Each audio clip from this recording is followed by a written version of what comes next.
은혜 받으실 말씀은 고린도전서 12장 1절에서 7절입니다. 형제들아, 신령한 것에 대하여는 내가 너희의 알지 못하기를 원치 아니하노니 너희도 알거니와 너희가 이방인으로 있을 때에 말 못하는 우상에게로 끄는 그대로 끌려갔느니라.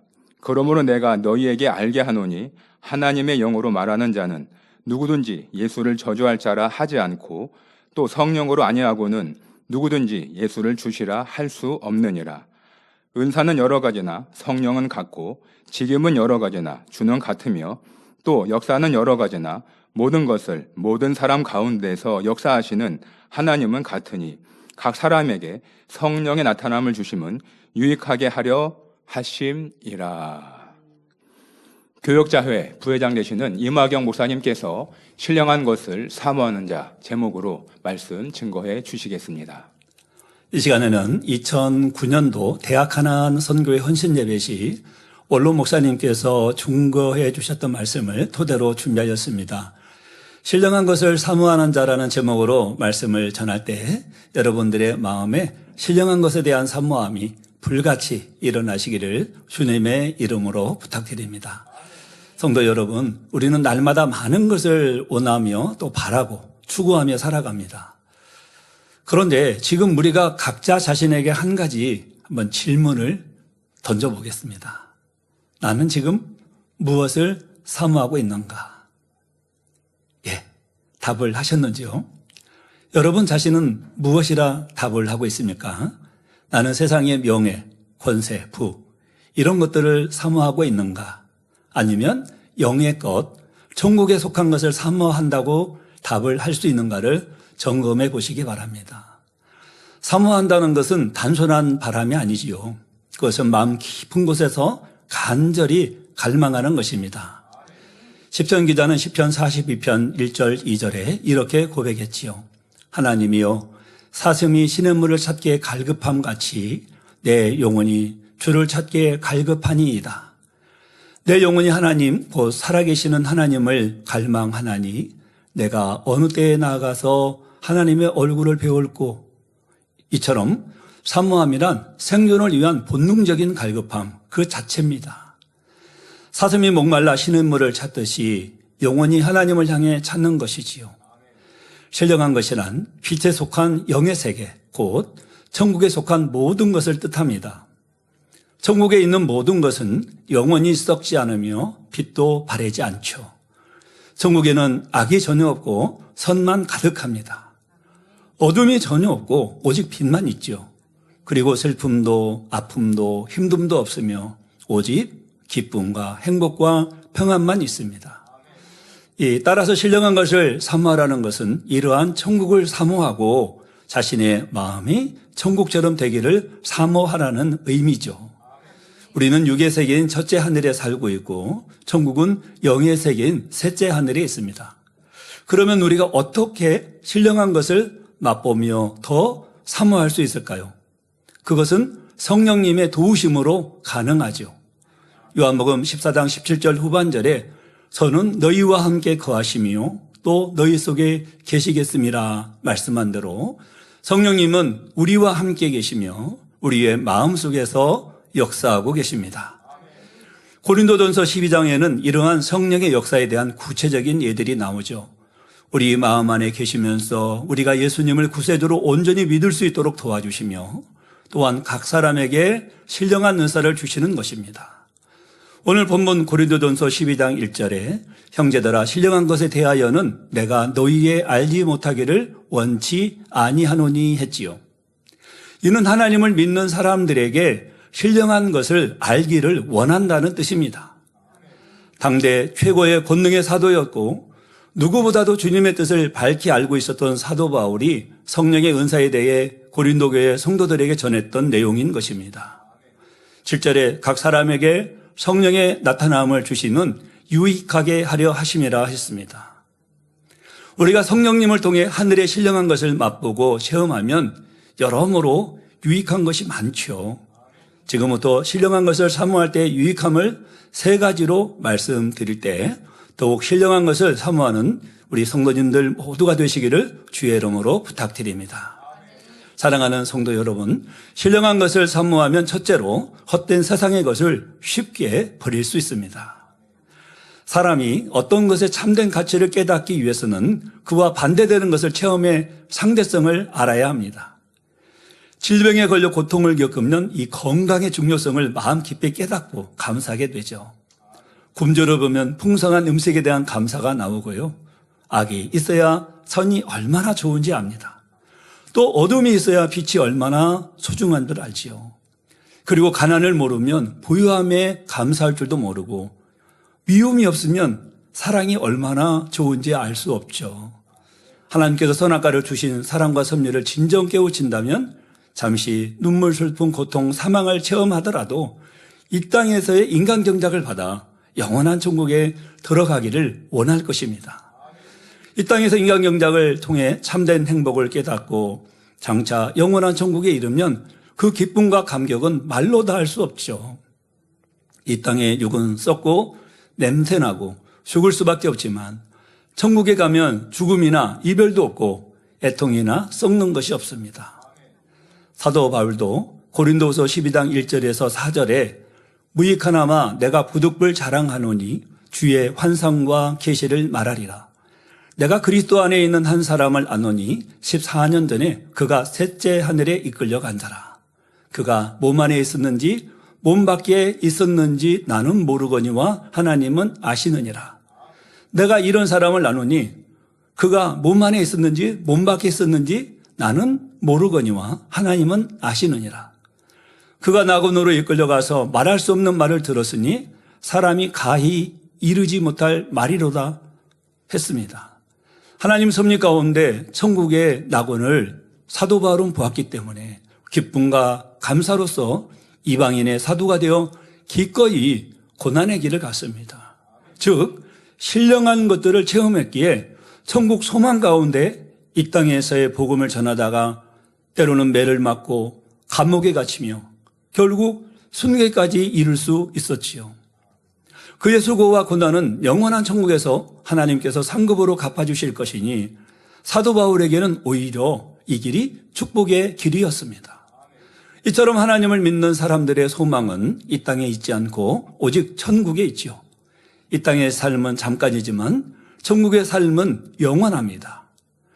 천국은 눈물, 슬픔, 고통, 질병, 사망이 없는 행복한 나라이기에 그곳에서 받을 상급을 바라보면 이 땅에서 항상 기뻐하며 살아갈 수 있죠.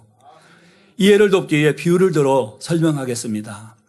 여러분이 평소에 배를 좋아한다고 가정해 보겠습니다. 그런데 아주 단 꿀 한 숟가락을 먹고 난 후에 곧바로 배를 먹으면 평소에 먹던 배 맛이 어떻게 느껴질까요? 앞서 먹은 꿀이 너무 달기 때문에 나중에 먹은 배는 마치 무처럼 느껴질 수도 있습니다. 여기서 천국의 것을 꿀에 비유하고 배를 세상에 비유한다면 바로 신령한 것을 맛본 사람은 이 세상이나 세상에 있는 것들에게서 아무런 맛도 재미도 느끼지 못하지요. 그래서 세상의 것을 쉽게 버릴 수 있습니다. 사도 바울은 신령한 것을 맛본 후에 이 세상이나 세상에 있는 것들을 배설물로 여겼습니다. 사도 바울이 배설물처럼 버린 것은 작은 것이 아니었습니다. 신약시대 최고의 사도로 손꼽히는 인물로 또 이방인의 사도로서 세계 각지의 선교여행을 다니면서 많은 교회를 세웠고 신약성경 27권 중 14권을 기록하였지요. 주님을 영접하기 전에 사도 바울은 소아시아 길리기아 지방의 중심 도시 다소에서 출생하여 당시 최고의 스승 가말리엘의 문화에서 율법을 배운 철저한 바리새인이었습니다. 또한 사도 바울은 철학에도 능통했죠. 여호와 하나님을 누구 본다 사랑한다였고 율법을 철저히 지키는 율법주의자였으며 히브리인 중에 히브리인이었습니다.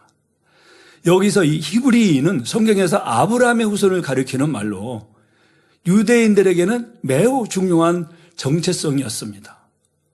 그렇기 때문에 사도 바울은 가문, 혈통, 지식, 부, 권세 등 육적인 조건이나 율법적인 면에서는 어느 것 하나 부족할 것이 없었다고 말할 수 있었습니다. 육으로 보면 참으로 자랑스러워할 만합니다. 또한 당시 세계를 호령하던 로마의 시민권을 가지고 있었죠. 이런 화려한 배경을 가진 사람이었으나 정작 이 신령한 것을, 천국의 것을 맛보고 나니 이 세상의 것들은 너무도 무익하고 오히려 해가 됨을 깨달았던 것입니다. 사도 바울은 그 막강한 배경조차도 배설물처럼 여겨서 버렸습니다. 그렇다면 다른 것들을 아까워하며 버리지 못할 이유가 있겠습니까? 당장에 버릴 것이고 또 옷이나 몸에 묻은 것도 깨끗이 씻어낼 것입니다. 혹여 다시 묻을까 경계도 할 것입니다. 사도 바울은 단 한 번 주님을 만나는 체험을 통해 철저히 세상을 끊었죠. 그리고 주님을 핍박했던 자신을 용서하시고 오히려 사도로 삼아주신 은혜에 감사하여 자기를 철저히 깨뜨려 나갔습니다. 이렇게 영으로 변화되는 만큼 사도 바울은 더 깊은 영의 세계를 체험하게 되었죠.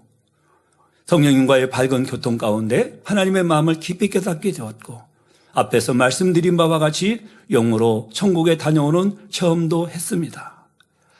그래서 바울은 비록 육의 땅을 디디고 살아가며 때론 핍박과 고난도 당했지만 마음은 항상 천국에 있었죠. 하나님께서 사도 바울에게 주셨던 신령한 은혜는 세상의 그 무엇과도 비교할 수 없습니다. 그 은혜로 인하여 세상 그 어디에서도 얻을 수 없는 평안과 기쁨과 감사를 얻을 수 있죠. 또한 신령한 은혜 안에는 결코 사라지지 않는 참된 소망이 담겨 있습니다. 그래서 이러한 은혜를 받으면 이 세상에 속한 모든 것을 쉽게 버릴 수 있는 힘이 오지요. 세상의 미혹을 능히 떨쳐버릴 수 있는 능력이 임하는 것입니다. 이렇게 하나님께서 싫어하시는 것을 버리면 버릴수록 영적인 믿음과 참 소망이 채워지지요. 아버지 하나님께서 원하시는 선한 마음을 만들 수 있는 것입니다. 요한일서 2장 15절에서 17절에 이 세상이나 세상에 있는 것들을 사랑치 말라.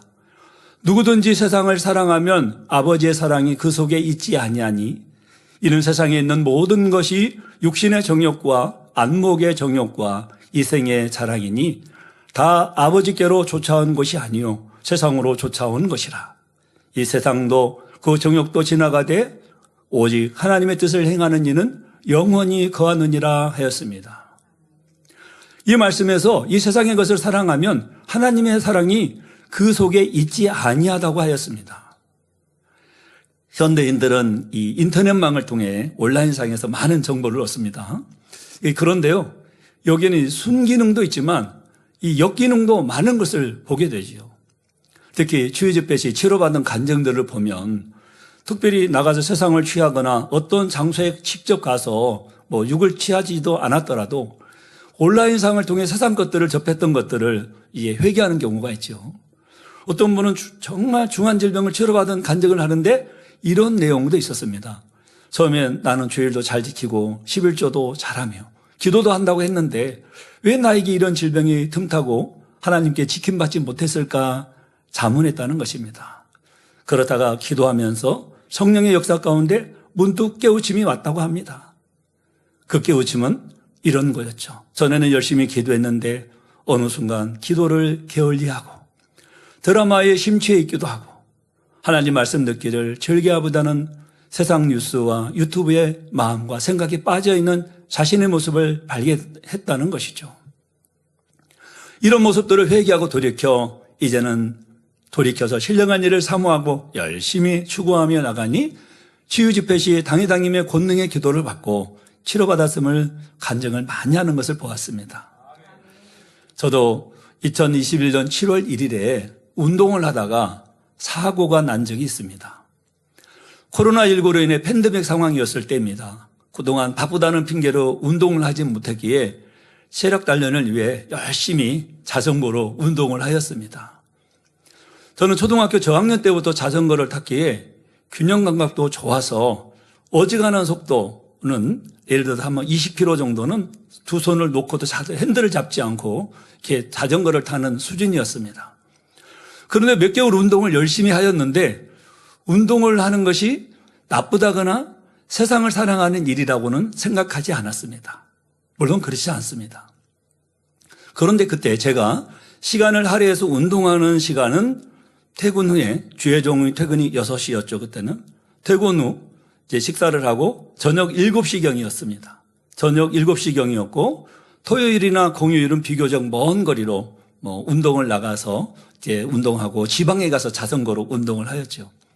그런데 한 가지 문제가 생겼습니다. 저녁 7시경 운동을 나가다 보니 어떨 때는 8시 30분에 들어와서 급하게 샤워하고 다니엘 차라를 집에서 하게 됩니다.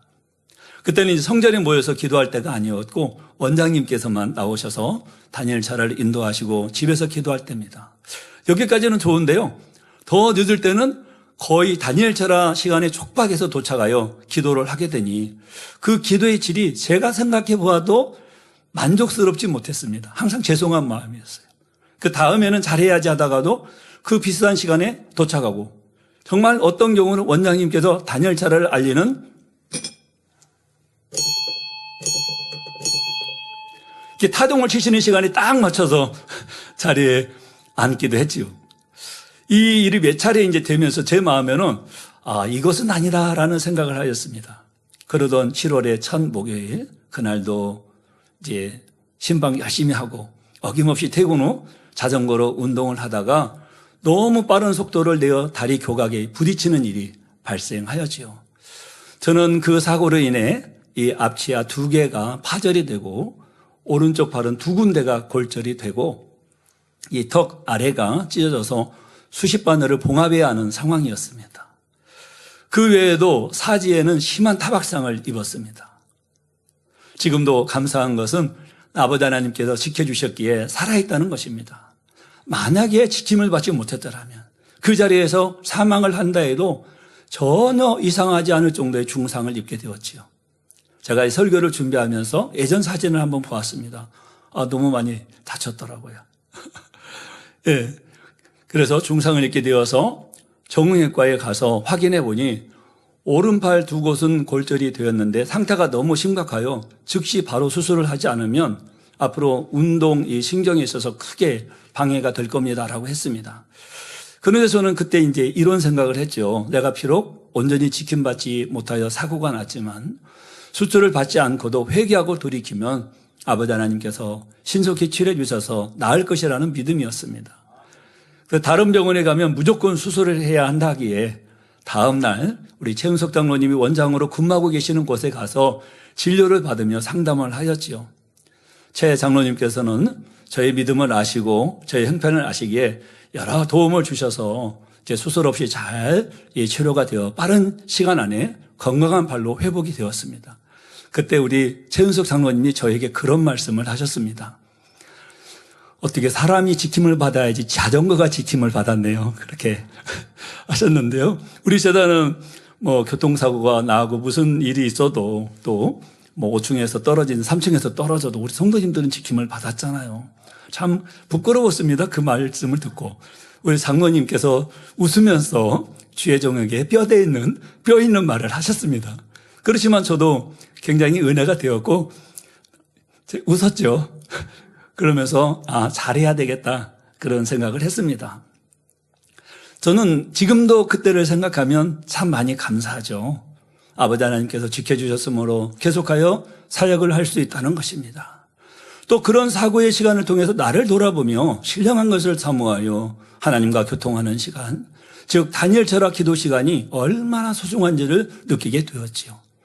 지금 이렇게 말하니 간단한 일 같지만 그때는 참으로 심각한 상황이었습니다. 저는 당시 운동도 좋고 체력 단련도 좋지만 영적으로 먼저 내가 할 분량을 영의 분량을 채우고 하나님이 지켜주실 수 있는 공의를 만드는 일이 더욱 중요하다는 것을 깨우쳤지요. 운동하는 것은 좋습니다. 오히려 권장할 일이죠. 하지만 지나치게 심취하여 그것에 빠져 영의 일을 소홀히 한다면 신령한 것을 사모한다 할 수 없습니다. 그러니 지킴을 받지 못할 수도 있다라는 것입니다. 사랑하는 성도님들께서는 부족했던 저의 간정을 들으시고 오직 신령한 것에만 마음을 두시기 바랍니다. 골로새서 3장 2절에 위의 것을 생각하고 땅의 것을 생각지 말라 말씀하셨습니다. 위의 것, 곧 신령한 것을 사모함으로 땅의 것을 미련 없이 버리는 여러분 모두가 되시기를 바랍니다. 사랑하는 성도 여러분, 신령한 것을 사모하면 둘째로 능력이 임하며 더 나아가 권능도 임할 수 있습니다. 빌립 집사는 초대 예루살렘 교회에서 봉사와 구제를 위해 사도들이 세운 7집사 가운데 한 사람입니다. 사도행전 6장 5절에 기록된 대로 빌립 집사는 믿음과 성령이 충만한 사람이었습니다. 빌립 집사는 훗날 스데반의 순교로 예루살렘에 대대적인 박해가 일어나자 그 당시 유대인들이 배쳐가던 지역인 사마리아로 가서 복음을 전파했죠. 이때 증거한 말씀을 보장하는 표적이 많이 나타났다 기록되어 있습니다. 많은 사람에게서 귀신이 나가고 중풍병자와 안전뱅이가 낫는 권능이 나타났죠. 사도행전 8장 26절에서 40절에 기록된 것처럼 예루살렘에서 가사로 가는 도중 에티오피아 여왕 간다게의 내시에게 복음을 전했는데 이 사건은 동북 아프리카의 복음 전파에 중요한 전기를 마련한 것으로 여겨집니다. 또한 주의 영의 역사로 공간 이동을 경험했고 이후에도 가이사라에서 아소도에 이르는 지중해 연안 지역을 무대로 전도 사역을 충성되이 감당했죠. 신령한 것을 사모하며 살았던 빌립 집사 말년에는 어땠을까요? 예언자요 전도자인 4딸과 가이사라에 거주하였으며 선교 여행을 마치고 귀향한 사도 바울을 극진히 대접하기도 하였습니다. 빌립 집사는 비록 이 땅에서는 사도의 반열에 오르지 못했지만 천국에서 아주 존귀한 자리에 이른 사람이기도 하죠. 또 한 사람 스데반 집사도 신령한 것을 사모하여 성령에 충만하여 권능을 행한 인물입니다. 바로 최초의 순교자죠. 그는 헬라파 유대인이며 그 역시 초대교회가 가난한 자들을 구제하는 일을 맡기려고 선출했던 7집사 가운데 한 사람입니다. 사도행전 6장 8절에 스데반이 은혜와 권능이 충만하여 큰 기사와 표적을 민간에 행하니 한 대로 비록 집사의 직분이었지만 은혜와 권능이 충만하여 큰 기사와 표적을 민간에 행하였죠. 또한 여러 회당에서 리버디노, 구레네인, 알렉산드리엔, 길레기아와 아시아 등지에서 온 유대인들과 각각 변론했는데 지혜와 성령의 충만함으로 그들을 모두 압도했습니다. 곳곳에서 모인 사람들을 스데반 집사가 압도했어요. 이 아기를 품은 사람들에 의해 스데반은 공회에 잡혀갔으며 공회에서 변증한 내용으로 인해 신성 모독죄로 죽임을 당했지요. 영안이 열려서 신령한 사람이었기 때문에 우리 주님이 하나님 우편에 서신 것을 보았다 하니 참남하다 하면서 나중에 어떻게 했습니까? 자, 스데반은 신령한 것을 사모하 영안이 열려있을 까닭에 이 자신의 변증을 끝맺기 직전에 사도행전 7장 56절에 보라 하늘이 열리고 인자가 하나님 우편에 서신 것을 보노라라고 하였습니다.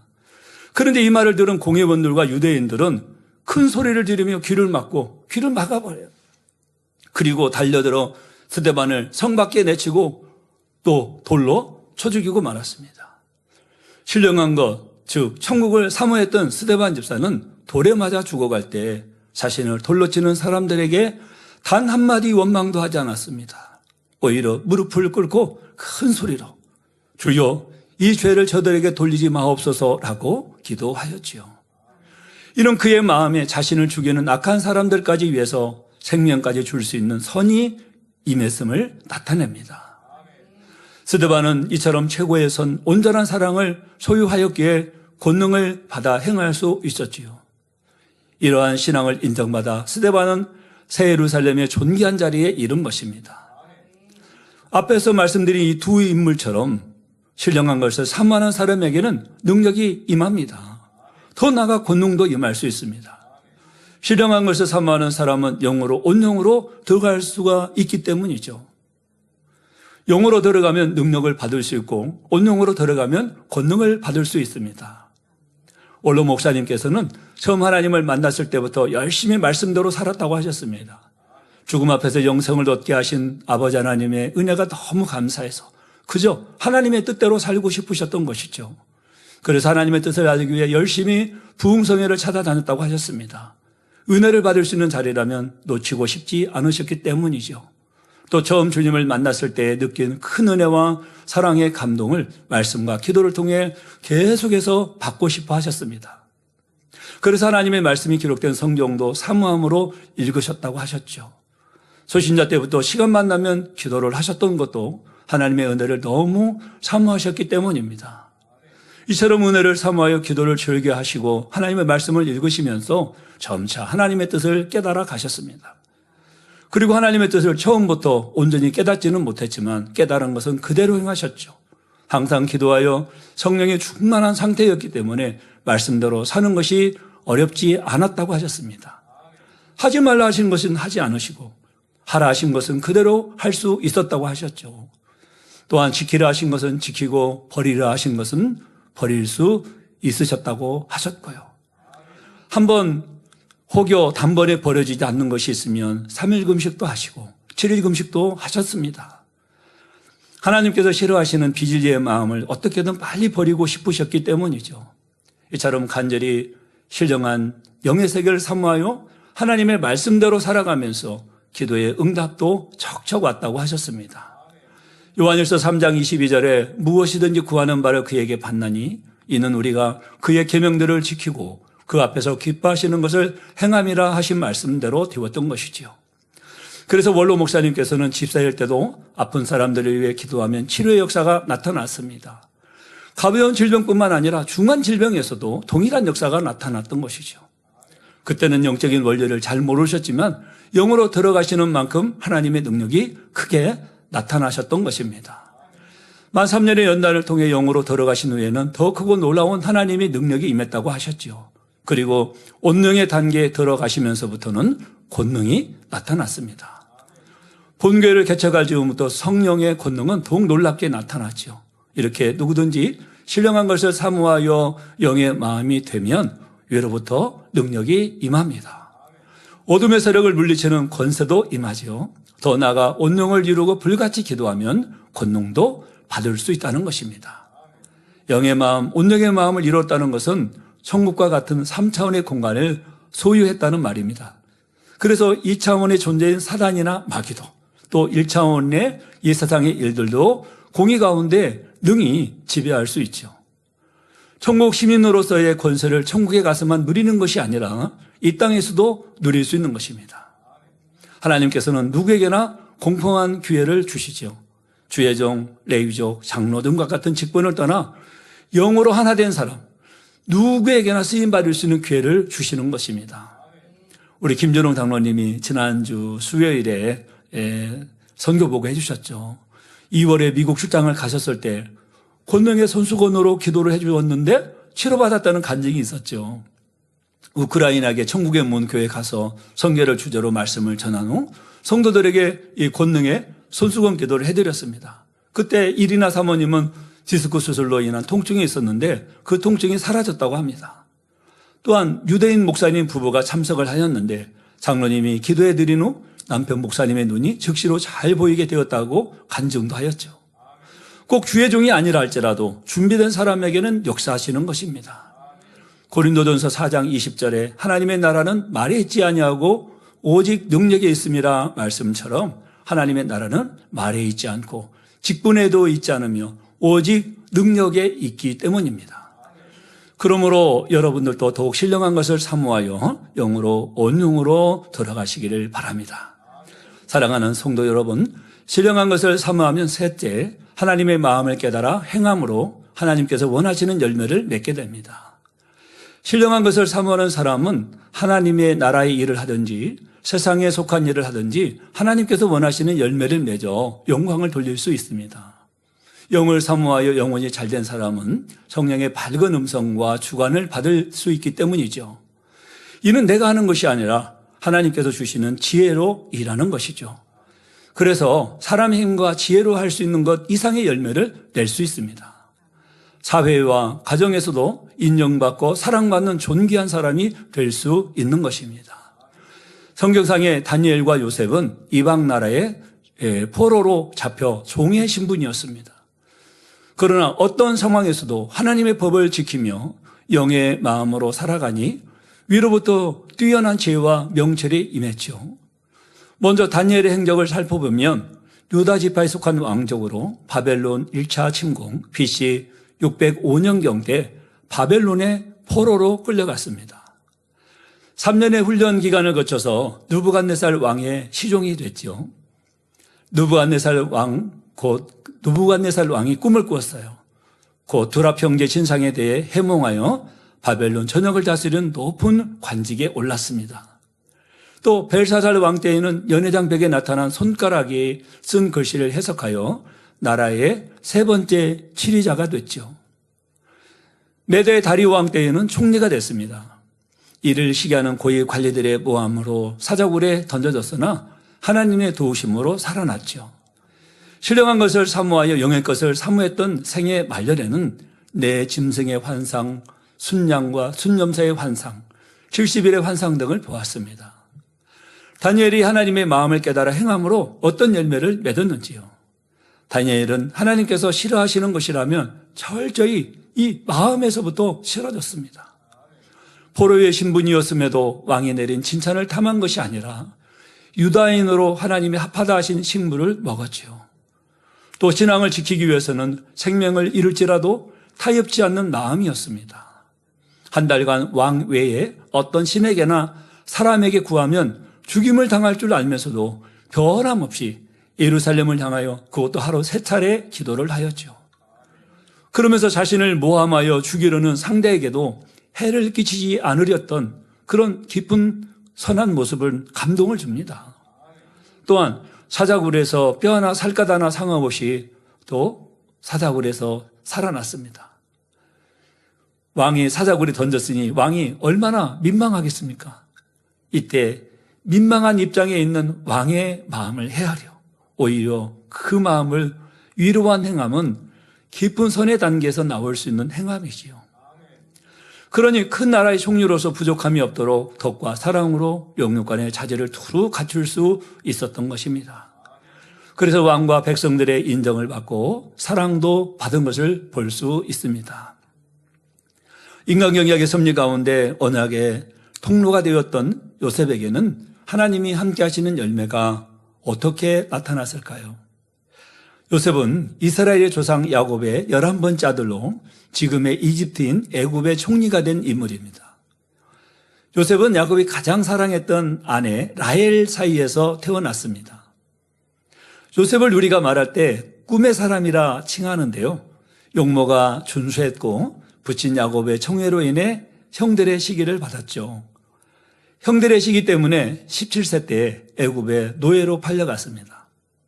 하나님을 경외하며 성실하고 선했던 요셉은 노예였지만 하나님의 섭리 가운데 애굽의 시위대장 보디발의 집에서 형통하게 지냈죠. 그러다 예기치 못한 일이 벌어집니다. 바로 자신을 유혹하는 보디발의 아내를 물리침으로 무고히 옥에 갇혔죠. 그렇게 억울하게 포로 신분과 죄인의 신분으로 맞춰질 처지에 이르렀습니다. 하지만 그곳에서도 하나님의 함께하심이 나타났습니다. 바로 전옥의 신임을 받았죠. 그런데 바로 이때 하나님께서 예비해 놓으신 일들이 요셉 앞에 나타났습니다. 바로의 떡 굽는 관원장과 술 맡던 관원장이 왕의 죄수들이 갇힌 곳에 수감되었지요. 요셉은 자신도 갇힌 신세였지만 이 상대의 마음을 살필 줄 아는 배려의 사람이었습니다. 하루는 아침에 보니 이 두 관원장의 얼굴에 근심의 빛이 있었죠. 왜냐하면 왕의 관원장들이 꿈을 꾸었는데 자신들이 해석할 길이 없었기 때문입니다. 마침 떡 굽는 관원장과 술 맡은 관원장이 요셉에게 꿈 이야기를 했지요. 그리고 요셉의 꿈 해석대로 술 맡은 관원장은 복직이 되어 계속하여 왕을 섬겼고 떡 굽는 관원장은 죽임을 당했죠. 요셉은 술 맡은 관원장이 복직되기 전에 그에게 자신의 심경을 토로했습니다. 창세기 40장 14절에서 15절에 당신이 득이하거든 나를 생각하고 내게 은혜를 베풀어서 내 사정을 바로에게 구하여 이 집에서 나를 건져내소서. 나는 히브리 땅에서 끌려온 자요 여기서도 옥에 갇힐 일을 행치 아니하였나이다 합니다. 그런데 사람은 그 일을 잊은 것 같았습니다. 술 맡은 관원장이 이 일을 잊은 것 같았습니다. 그러나 하나님은 기억하고 계셨습니다. 만 2년 후 바로가 꿈을 꾸었는데 처음 꿈은 길몽 같았으나 낮은 꿈은 너무 흉측했죠. 그러니 번민할 수밖에 없었습니다. 바로 왕이 애굽 박사들과 술객들을 모두 불러 그들에게 꿈을 알려주었으나 그 꿈을 바로에게 해석하는 자가 없었죠. 이때 술 맡은 관원장이 2년 전 자신의 꿈을 해석해 주었던 요셉을 떠올리고 바로에게 바로 추천을 합니다. 이 시간이 요셉에게 기회가 되어 바로의 꿈을 해석해 주면 물론 해결책까지 제시함으로써 마침내 애굽 총리로 발탁이 됩니다. 총리가 된 후 온의 제사장 보디베라의 딸 아스낫과 결혼해 두 아들 므낫세, 에브라임을 낳았죠. 또 7년 풍년 동안 곡식을 비축하여 애굽과 그 주변 지역에 닥친 7년의 심한 기근에서 애굽과 주변 나라들을 구했습니다. 뿐만 아니라 가나안 땅에 살고 있던 야곱의 가족을 애굽으로 이주시켜 야곱의 아들들이 각 지파의 시조가 되어 이스라엘 민족으로 번성할 수 있는 기반을 마련했습니다. 요셉은 110세를 일교로 죽었고 이스라엘 백성은 출애굽 때 그의 유언을 쫓아 그 뼈를 가나안 세겜 땅으로 가져와 안장했습니다. 그러면 하나님의 마음을 깨달아 행함으로 열매를 맺었던 요셉은 어떤 열매를 맺었는지요? 요셉은 중심에서 하나님을 경외함으로 어떤 미혹에도 넘어가지 않고 범죄치 않았던 것입니다. 그리고 하나님이 주신 꿈을 끝까지 믿는 마음이었죠. 환경이 바뀌고 이제는 끝이라 할 수밖에 없는 절망적인 상황에도 끝까지 믿는다는 것은 결코 쉬운 일은 아닙니다. 그냥 포기하고 싶을 때가 얼마나 많았겠습니까? 육으로 보면. 그러나 요셉은 포기하지 않았죠. 또 요셉은 지위가 높아져도 겸손히 덕과 사랑으로 주변 사람들을 섬겼지요. 인간적으로 본다면 한 아버지에게서 난 형제들이 자신을 광야에서 구덩이에 던져 죽이려고 했습니다. 그러다가 루벤과 유다의 만류로 그를 미디안 상인들에게 은 20에 팔아 넘겼습니다. 훗날 애굽의 총리가 된 요셉은 눈앞에서 형들이 하는 말과 행동을 그때 당시 다 듣고 보았습니다. 그러니 생각나지 않았겠습니까? 그런데 당시 강대국 애굽의 총리가 되어 이제는 그들을 죽이고 살릴 수 있는 권세가 있다고 해도 그 권세를 죽이는 데 쓰지 않았고 오히려 영육간에 살리는 지혜를 발휘합니다. 자신을 시기하고 죽이려고 했고 악을 행한 형들을 용서했을 뿐만 아니라 또 지혜를 동원하여 온전한 회개에 이르도록 도왔던 것입니다. 그러니 야곱은 임종전에 요셉에게 매우 큰 축복의 말씀을 주었습니다. 먼저 요셉은 샘 곁에 무성한 가지인데 그 가지가 담을 넘었다라고 했지요. 이는 샘 곁에 심긴 나무가 가뭄에도 마르지 않는 것 같이 요셉의 후손들이 향후 어떤 역경에 직면한다 해도 늘 번창하고 풍성한 삶을 누려 다른 지파에까지 큰 혜택이 미칠 것이라는 예언입니다. 또한 그들에게 대항해 오는 적들이 있어도 전능하신 하나님의 도우심을 받아 능히 물리칠 것이라는 예언이 이어지죠. 이와 더불어 야곱과 함께하신 하나님께서 위로 하늘의 복과 아래로 원천의 복과 젖먹이는 복과 태의 복을 주실 것이라 라고 했습니다. 이 축복은 야곱이 아버지 이삭에게서 받은 축복보다 훨씬 풍성하며 영원할 것이라고 말하지요. 또한 야곱은 요셉의 후손이 이스라엘 민족 중에서 뛰어날 것을 예언했습니다. 이 예언대로 훗날 요셉의 후손은 가나안 땅의 중앙 지역을 기업으로 얻어 풍요로운 삶을 누렸지요. 요셉에게는 가장 풍성하고 뛰어난 축복의 말씀이 즉 실질적인 장자의 축복이 주어졌습니다. 그는 이스라엘 12지파 중에서 아들 므낫세와 에브라임을 통해 두 지파의 몫을 차지합니다. 후대 사람들이 에브라임과 므낫세처럼 되기를 기원할 만큼 이들은 복의 상징이 되었지요. 요셉이라는 이름에는 더함이라는 뜻이 담겨 있습니다. 우리도 요셉처럼 신령한 것을 사모하여 모든 것에 또 모든 삶에 하나님을 의지하며 선 가운데 행하고 온양의 차원으로 들어가면 자신만 축복받는 것이 아니라 그로 인해 주변까지도 넘치게 축복을 받을 수 있죠.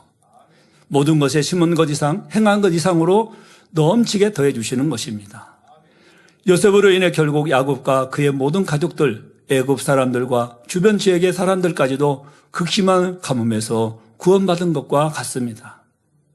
이러한 자원까지 들어가게 되면 장차 천국에서는 새 예루살렘의 영광이 주어집니다. 앞에서 말씀드린 다니엘과 요셉은 하나님의 마음을 깨달아 행했고 하나님께서 원하시는 열매를 맺었습니다. 그들이 살았던 시대에 그들을 통해 이루시려는 하나님의 섭리를 온전히 이루었던 것이지요.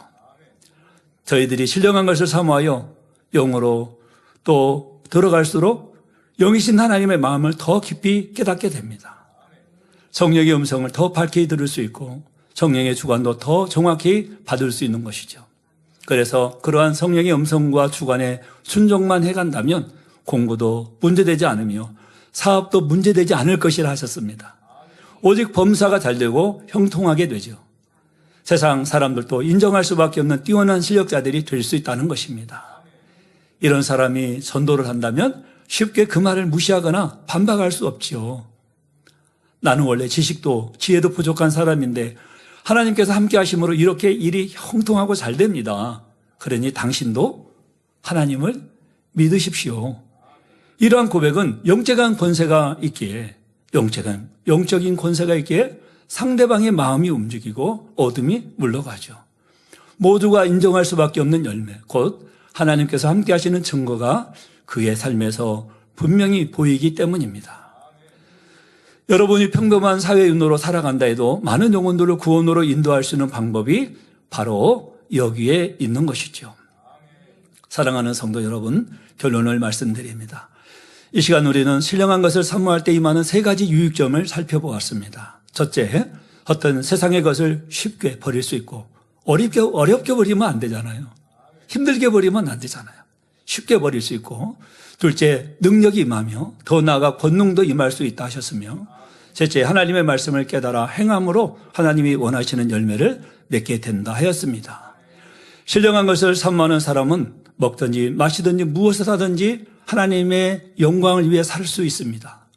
여러분의 마음에 세상 것이 틈타고 들어올 기회를 주지 마시기 바랍니다. 그러기 위해서는 받은 은혜를 잃지 않도록 진리 안에서 마음을 지키고 아직 남아있는 육의 마음을 미련 없이 벗어버리며 여러분의 마음을 오직 영으로만 채워가시기를 바랍니다. 그래서 신령한 것을 사모하여 많은 분이 영으로 온영으로 들어가 아버지 하나님께서 원하시는 귀한 열매가 되어 각각의 분야에서 영광 돌릴 수 있기를 주님의 이름으로 기원드립니다. 말씀 붙들고 기도하겠습니다. 사랑의 아버지 하나님, 이 시간은 신령한 것을 사모하는 자라는 말씀을 전했습니다. 신령한 것에 속한 것은 빛의 세계, 곧 천국에 속한 모든 것입니다. 천국에 있는 모든 것은 영원히 썩지 않으며 빛도 바라지 않으며 천국에는 악이 전혀 없고 선만 가득합니다. 이러한 천국을 사모하고 자신의 마음이 천국처럼 되기를 사모하라고 전했습니다. 그래서 신령한 것을 사모할 때 임하는 세 가지 유익점은 첫째, 헛된 세상의 것을 쉽게 버릴 수 있고, 둘째, 능력이 임하며 더 나아가 권능도 임할 수 있으며, 셋째, 하나님의 마음을 깨달아 행함으로 하나님이 원하시는 열매를 맺게 한다 하였사오니 우리가 먹든지 마시든지 무엇을 하든지 신령한 것을 사모하여 우리 아버지 하나님께 영광 돌리게 도와 주옵소서. 감사를 드리옵고 우리 주 예수 그리스도 이름으로 기도하옵나이다. 아멘.